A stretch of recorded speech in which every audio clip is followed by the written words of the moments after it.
Hey, it's Joe Crump. This next question is from Anthony Jones. Anthony says, I'm having trouble getting started with my low credit scores and my lack of money. Everything is join this or join that. I don't have money to join anything right now, let alone know what to join. I'm thinking that I might be best if I were to concentrate on interest-only mortgages on rental homes. That way I can build my reputation while I learn more about other methods while I earn join money. I already have one rental home. It doesn't make me money, but it's my first. I'd like most of my business to be based on rental properties, but first I need to clear my credit. Well, Anthony, don't worry about clearing your credit. That's not important. What you need to worry about is putting deals together.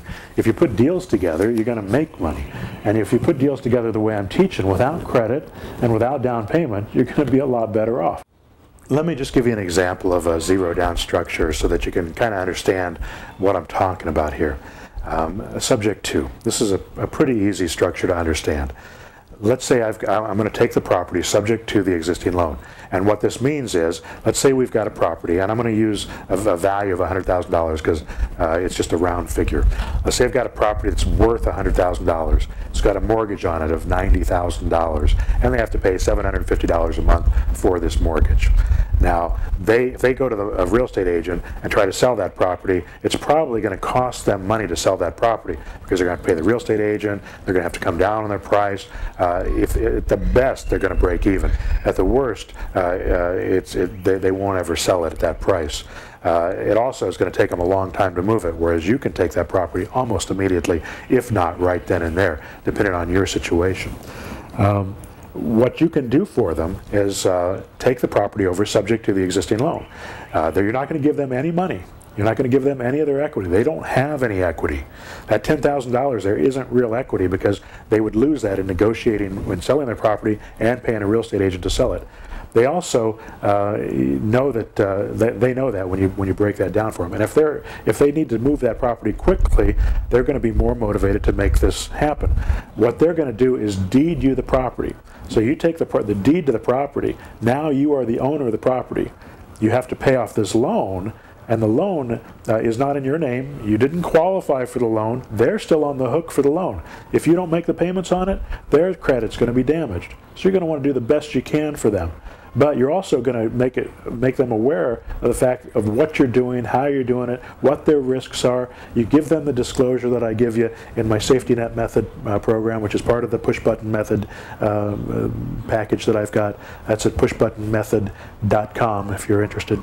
And you you make them aware of what their risks are. And most of the time, they're going to be willing to take that risk if they have enough motivation to make that happen. We do subject twos all the time. Getting the deed to the property makes you the absolute owner of that property. Now, yeah, you have a lien on that property by a bank that has to be paid off, that $90,000.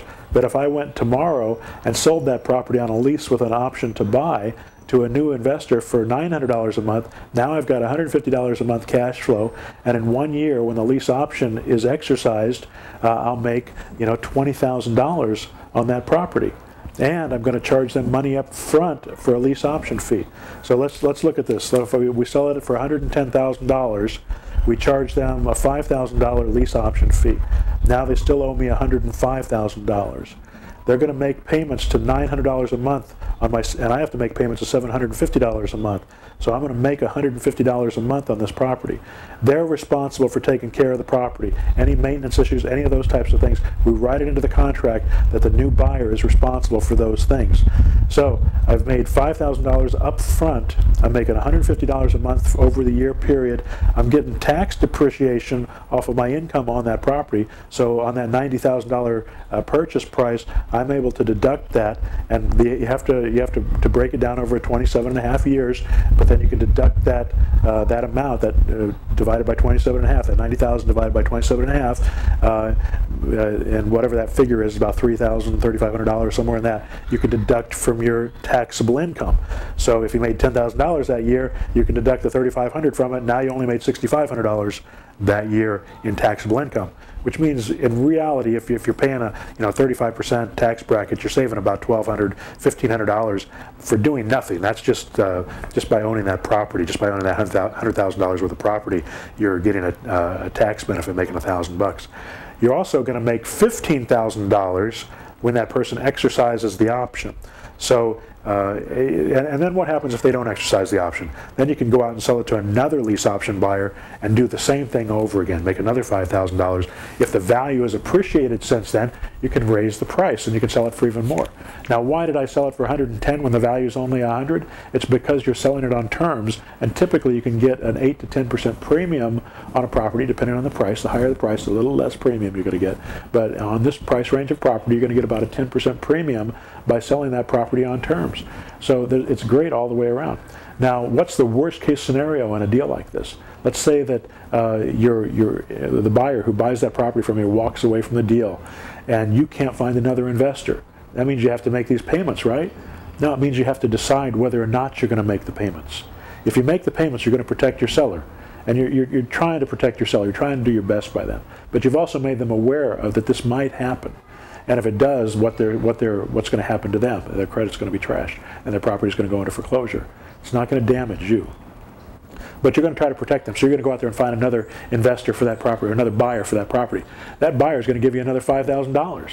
So if it takes you 3, 4, 5 months to get the 6, 7 months to get that thing rented, you're still not going to lose any money.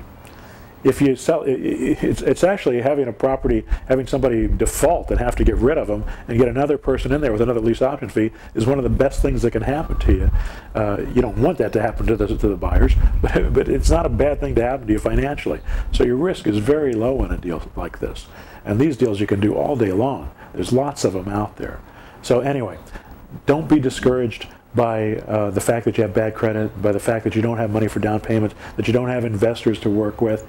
Do deals like this. Do the right type of marketing. You know, get those people to come to you. And all you have to do is make the offer, and they'll accept them.